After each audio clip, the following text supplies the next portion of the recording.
ওনাদের শ্রদ্ধা দেখানোর মতো আমার মনে হয় ফুল দিয়ে এর থেকে বেশি আর কিছু দেওয়া আমাদের পক্ষে ওনাদের সম্মান জানানোর পক্ষে খুব কম হয়ে যাবে।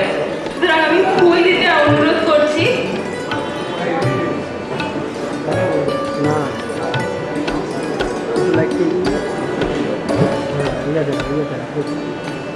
আমরা মঞ্চে পেয়েছি শঙ্খবাবুকে। উনি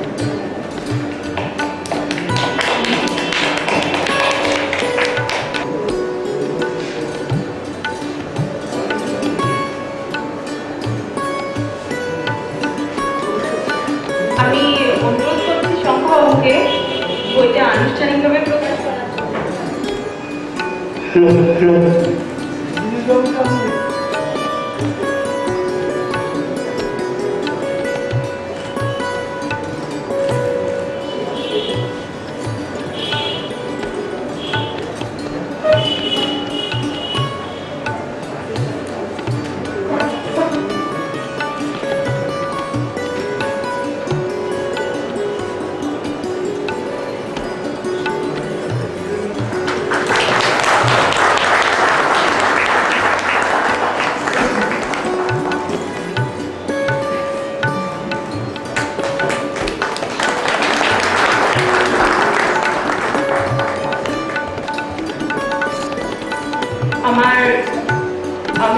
আমার দায়িত্ব আমি দিয়ে দিতে চাই নীলাঞ্জন বাবু। তো তার আগে আমি চাই যদি অভিজিৎ বাবু আমাদের কিছু বলে তার বইটার সম্পর্কে, তাহলে আমাদের সবার খুব ভালো লাগবে। আমি আমন্ত্রণ জানাচ্ছি অভিজিৎ বাবুকে।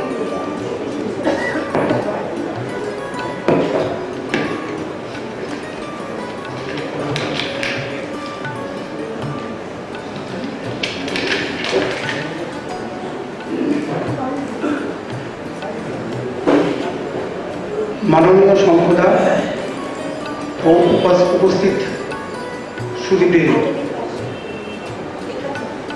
আমার একটা লেখক তো লিখেই যা বলার, আলাদা করে নতুন করে কি বলবো আমি জানি না। তবে এই আমাদের মতো বৃদ্ধ লোকেদের স্মৃতিচারণ প্রায় একটা অসুখের পর্যায়ে পৌঁছবে, এবং সেই করতে গিয়ে আমার ছেলের বউ, মেয়ে, জামাই তারা আমার নিবন্ধ করার জন্য আমাকে বলে তুমি কবিতা তো লিখতে পারো, কাজে এই স্মৃতিকথাগুলো লেখো। সেই থেকে শুরু, এবং তারপরে যেটা ঘটে, আমাদের যুবা বন্ধু কিছু তারা বিভিন্ন সময় বলেন যে অনেক কথা আপনি বলছেন, বিশেষ করে যাদবপুরের ছাত্র আন্দোলন সম্পর্কে আমরা তো কিছুই জানি না। দোষটা তাদের নয়, দোষটা আমাদের, কারণ আমরা কেউ কিছু লিপিবদ্ধ করি। তারপরে যখন সত্যি সত্যি ভাবতে শুরু করলাম এরকম ধরনের একটা বই লিখবো, তখন দেখলাম যে এ একার ক্ষমতার বাইরে, এবং সৌভাগ্য যে বহু মানুষ, আমাদের বহু নতুন কমরেডস, তারা বিভিন্নভাবে সহযোগিতা করেছেন, আবার অন্য অনেক করেনও, দুটোই সত্যি। তারপরে এর দেখলাম যে এ তো স্মৃতিচারণের গল্প শুধু নয়, হ্যাঁ, এই স্মৃতি তো বিক্রে করবে, এর জন্য প্রচুর আর্কাইভাল সাপোর্ট ওয়ার্ক দরকার। অনেকে সেই আর্কাইভাল সাপোর্ট ওয়ার্ক দিয়ে আমাকে সহযোগিতা করছে, না হলে এই বই সম্ভব হতো। এরপরে যখন লিখতে শুরু করলাম, তখন একটা অদ্ভুত নিজের ভিতরে একটা প্রসেস অফ ক্যাথারসিস শুরু হলো। নিজেকে অদ্ভুতভাবে দেখতে শুরু করলাম যে এই যে আমাদের পাশের বন্ধু বান্ধবরা ছিল, যারা অনেক কাছে নেই, কি করে ভুলে গেল তাদের কথা। এবং যাদবপুর বিশ্ববিদ্যালয় আমার জ্ঞান হতো বোধহয় স্ট্যান্ডার্ড অফ এডুকেশন ইনস্টিটিউট হিসেবে আর কোনো ইনস্টিটিউশন আমি জানি না যেখান থেকে 14 জন শহীদ হয়েছে আমার জানা নেই যে কোনো ছাত্র ছাত্রাবাসে তাকে নকশামুক্ত করার জন্য ইন্ডিয়ান আর্মি নেমেছে, যার উপর এরকম ভাবতে ভাবতে আরেকটা জিনিস মনে হলো, আচ্ছা অন্য সবাই কে কি লিখেছেন সেটা একটু দেখি। কারণ আবার আরেকটা বই কেন, নকশাবন্দি আন্দোলন নিয়ে তো শয়ে শয়ে বই লিখেছে বিভিন্ন ভাষায়, আরেকটা বই কেন, কি মানে বিশেষ কিছু কি আমার বলার আছে? তখন অনেকগুলো বই নিজের সাধ্য মতো জোগাড় করে পড়লাম, পড়ে দেখলাম যে 4 রকমের বই আছে। একটা হচ্ছে একদম পিওর একাডেমিক পারপাসে লেখা, আরেকটা হচ্ছে ভীষণ পার্সোনাল বিনিময়, যেটা অন্য অনেক প্যারামিটারসকে মিস করে যাচ্ছে। সেকেন্ড আর থার্ডটা হচ্ছে পলিটিক্যাল লেখা, যেখানে পরস্পরের ঘাড়ে দোষারোপ করা ইত্যাদি অনেক কিছু আছে। এবং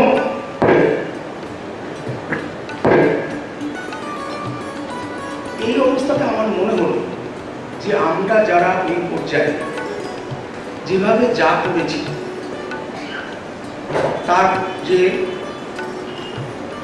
জীবনী সত্যি, তার ভেতরে যে বীর গাথা, তার ভেতরে যে ফ্রাস্ট্রেশন, তার ভেতরে যে রোমাঞ্চ, এইগুলো যেন প্রাণ পাচ্ছে না অন্য বই। মনে হলো এটা যদি আমরা একটা ইনসাইডার অ্যাকাউন্ট হিসেবে আনতে পারি, যেগুলো অনেকের ক্ষেত্রে মিসিং। অনেকে অনেক সুন্দর কাজ করছে, আমি একটা কাজকে ছোট করে দেখছিলাম, কিন্তু বোধহয় এই প্রাণ প্রতিষ্ঠা করার একটা জায়গা বোধহয় হয়ে ওঠেনি, যেটা এই বইয়ে করার চেষ্টা করেছি। হয়েছে কিনা সেটা আপনারা বিচার করবেন, আমি জানি। আর আমার মনে হয় যে এই বইয়ের অজান্তে সূত্রপাত হয়েছিল 1966 সালে। 65 সালে যাদবপুরে ইঞ্জিনিয়ারিং করতে ঢুকি, মফস্বল থেকে এসে প্রথম স্বাধীনতা, খুব একটা অনুভূত ভাব, কিন্তু সেটা কয়েক মাসও টিকল। কেন টিকল না?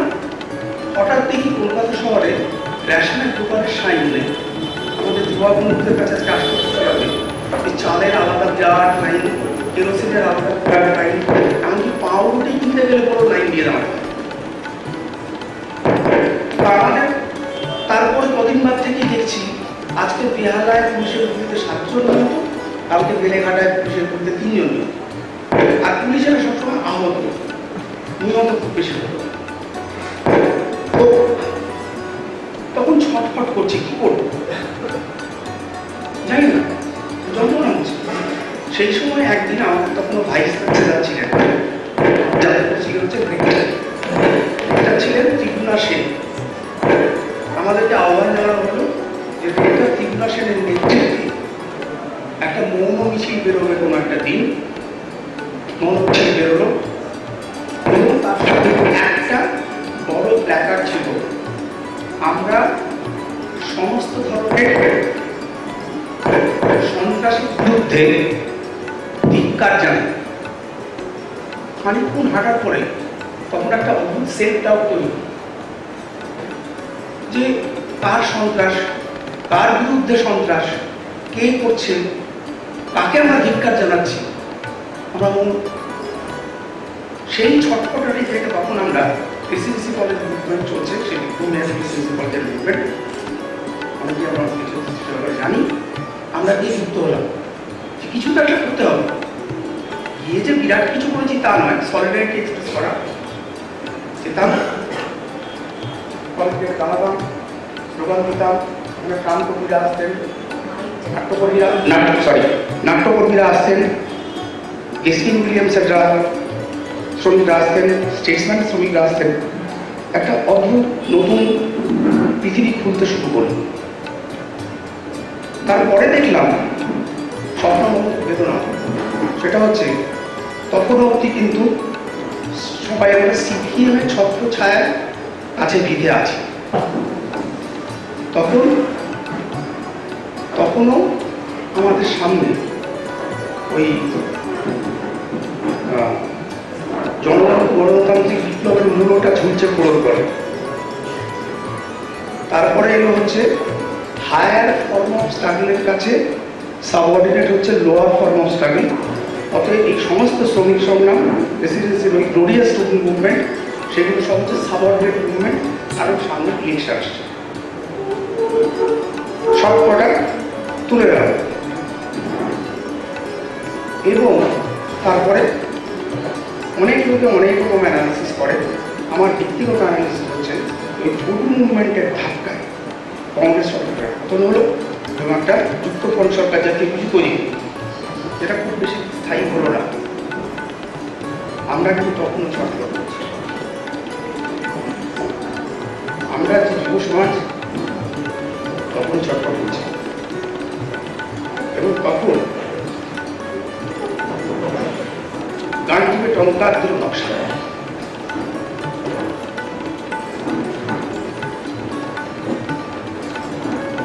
বা জানলাম, সেটা আমরা আরো পরবর্তী সময়ে আরো একটু একটু করে আরো জানতে পারবো। আমি জানি না মানে আমার এটা বলা ঠিক হবে কিনা, যে আমি শঙ্খবাবুকে কিছু বলতে অনুরোধ জানাচ্ছি। শঙ্খবাবু,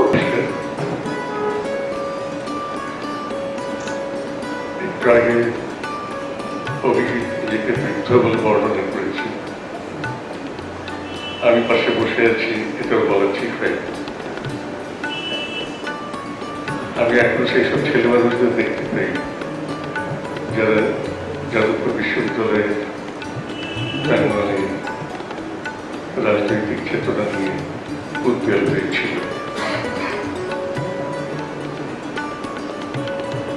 আজকে যে বইটি প্রকাশিত হচ্ছে আনুষ্ঠানিক প্রকাশন,